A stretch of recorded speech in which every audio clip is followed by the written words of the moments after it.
अस्सलाम वालेकुम dear students.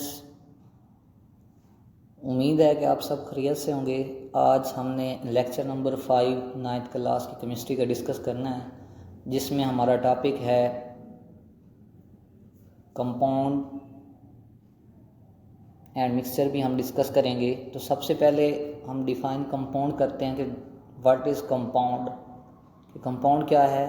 Substance made up of 2 और मोर एलिमेंट्स, ऐसी चीज़, ऐसी शय जो 2 या 2 से ज़्यादा एलिमेंट्स से मिली हो, chemically combined together in a fixed ratio by mass.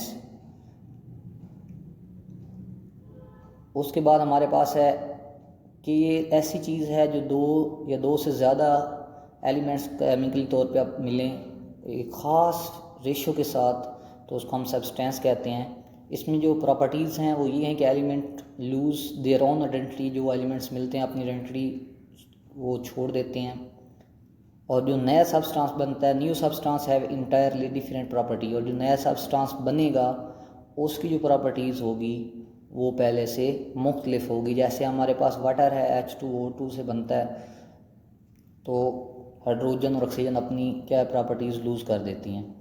जैसे एग्जांपल है, water is compound form by the chemical combination between hydrogen and oxygen. यही बात मैं पहले कह रहा था कि ऑक्सीजन और हाइड्रोजन जो है एक ख़ास रेशो 1:8 के साथ बाई मैस के थ्रू मिलते हैं, और ये क्या है, एक कंपाउंड बनाते हैं वाटर। नेक्स्ट हमारे पास डिफाइन है फार्मूला यूनिट्स। इन आयोनिक कंपाउंड, फार्मूला यूनिट्स जो होता है ये हमेशा आयोनिक कंपाउंड के लिए हम यूज़ करते हैं। इन ionic compounds oppositely charge ions attract each other, एक दूसरे को अपोजिटली चार्ज आयन अट्रैक्ट करते हैं, पॉजिटिव और नेगेटिव, स्ट्रांगली। इंतहाई इनके दरमियान जो फोर्स अट्रैक्शन की होती है इंतहाई ज़्यादा होती है, और इसकी एग्जांपल है NaCl, KBr,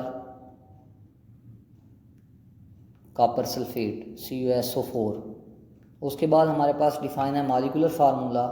अब कोवैलेंट कंपाउंड का मॉलिक्यूलर फार्मूला होता है, the covalent compound exist in molecular form, a molecule is a true representative of the covalent compound and formula is called molecular formula. अब आपने देखा है कि कोवैलेंट कंपाउंड में क्या होता है, हमारे पास वो मॉलिक्यूलर फॉर्म में होते हैं, दूसरा उसमें क्या है, एक ट्रू रिप्रेजेंटेशन होती है कोवैलेंट कंपाउंड में मॉलिक्यूल की, इसलिए इसका मॉलिक्यूलर फार्मूला कहते हैं। जैसे हमारे पास वाटर है H2, HCl है, CH4 है, तो ये एक ट्रू रिप्रेजेंटेशन ऑफ मॉलिक्यूल है। ये आप देख सकते हैं स्ट्रक्चर में कि चंद कंपाउंड और केमिकल फार्मूले बताए गए हैं। इनमें वाटर का फार्मूला बताया गया है, फिर कॉमन साल्ट, ये हमेशा वो इस कॉमन नेम से पूछता है, कॉमन साल्ट जैसे NaCl, सैंड का पूछ सकता है, ठीक है, SiO2। उसके बाद कास्टिक सोडा का पूछ सकता है, वाशिंग सोडा है Na2CO3 10H2O, उसको वैसे सोडियम कार्बोनेट हम कहते हैं, क्विक लाइम है, लाइमस्टोन है। तो ये MCQs में कॉमन नाम आपने ज़रूर याद करने हैं, वो कोई भी एक कॉमन नाम। और एक MCQs ये भी आता है, शुगर का फार्मूला ये भी पूछ सकता है। उसके बाद नेक्स्ट जो हमारा टॉपिक है वो है मिक्सचर। व्हेन 2 और more elements are compound mix up physically, जो फिजिकली तौर without any fix ratio, they form a mixture.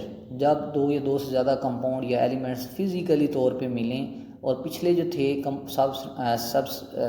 Compound था वो सब्सटेंस क्या थे, केमिकली तौर पे मिल रहे थे, ये इनमें डिफरेंस है। On mixing up the component substance retain, ये इनकी प्रॉपर्टीज़ है, retain their own chemical identity and property. जब हम मिक्स करते हैं तो अपनी प्रॉपर्टी, जैसे शुगर है और वाटर है, तो वो दोनों अपनी प्रॉपर्टीज़ रिटेन रखते हैं, चेंज नहीं होते। जैसे फॉर एग्जांपल शुगर सॉल्यूशन, कि शुगर सॉल्यूशन में जो शुगर है और जो वाटर है वो अपनी आइडेंटिटी बरकरार रखते हैं। नेक्स्ट हमारे पास इसकी 2 टाइप्स हैं जो हम, ये तो बोर्ड का बहुत ही इंपॉर्टेंट शॉर्ट क्वेश्चन है, होमोजीनियस मिक्सचर एंड हेट्रोजीनियस। इनमें डिफरेंस आता है, बहुत मशहूर बोर्ड का, जो भी बोर्ड है वो सब में ये बहुत बार आ चुका है, बोर्ड के हवाले से बड़ा इंपॉर्टेंट ये क्वेश्चन है, गौर से सुनिएगा। कि mixture that have uniform composition through out, ये ऐसा मिक्सचर है जिसमें केमिकल कंपोजिशन जो है वो यूनिफॉर्म होती है हर जगह। फॉर एग्जांपल एयर ले लें आप, गैसोलीन ले लें, आइस ले लें, आइसक्रीम ले लें, तो इनमें जो कंपोजिशन होती है ये through out the mixture same रहती है। और नेक्स्ट हमारे पास है heterogeneous mixture.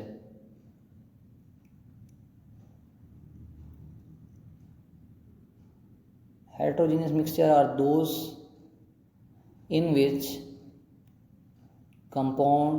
composition is not uniform throughout। इसमें क्या होता है, ऊपर वाले में और इसमें सिर्फ इतना डिफरेंस है कि होमो मतलब सेम होता है यूनिफॉर्म कंपोजिशन, और हेट्रो मीन मुख्तलिफ होता है तो कंपोजिशन उनमें मुख्तलिफ होती है, यूनिफॉर्म नहीं होती, थ्रू आउट यूनिफॉर्म नहीं होती। जैसे सॉइल देख लो, रॉक देख लो एंड वुड देख लो, ये सारी इनमें कंपोजिशन जो है वो सेम नहीं होगी, हर जगह सेम नहीं होगी, डिफरेंस होती है हर जगह इनकी कंपोजिशन।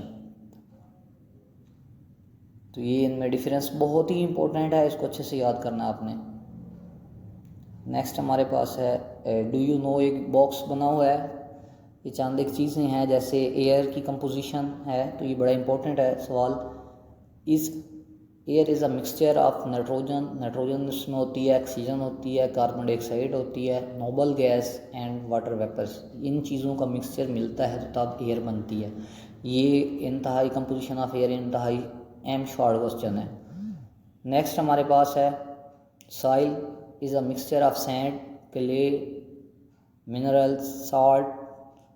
ये क्या होता है, सैंड का, क्ले का, मिनरल्स का, मिनरल सॉल्ट का, और वाटर एंड एयर का क्या होता है, ये सॉइल एक मिक्सचर होता है। नेक्स्ट हमारे पास मिल्क है, mixture of water, sugar, fat, protein, mineral, salt and vitamin. तो मिल्क में ये सारी चीज़ें पाई जाती हैं। नेक्स्ट जो है हमारे पास वो ब्रास है, ये मोस्टली एयर और ब्रास का पूछा जाता है कि एयर की कंपोजिशन कितनी है, ये write the composition of air या write the composition of brass. तो ब्रास क्या है, कॉपर और जिंक का मिक्सचर होता है, ये एक अलाई है। क्वेश्चन अबाउट लेक्चर जो आज हमने डिस्कस किया, उसके जो क्वेश्चन है, सबसे पहला है define compound, also right example, मतलब कंपाउंड को डिफाइन करो और उसके एग्जांपलें लिखो। नेक्स्ट हमारे पास है difference between formula unit and molecular mass, molecular formula. Next हमारे पास जो क्वेश्चन है वो है difference between homogeneous and heterogeneous mixture. ये बहुत ही इंपॉर्टेंट, ये शॉर्ट क्वेश्चन है, बारहा आपको बता रहा हूँ, इसको अच्छे से लर्न करना है। नेक्स्ट हमारे पास है right the composition of air,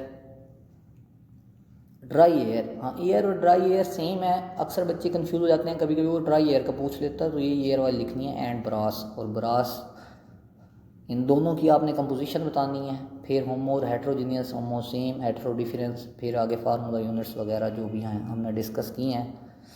Thank you so much for watching this lecture. If you have any question about this lecture, you can ask in comments.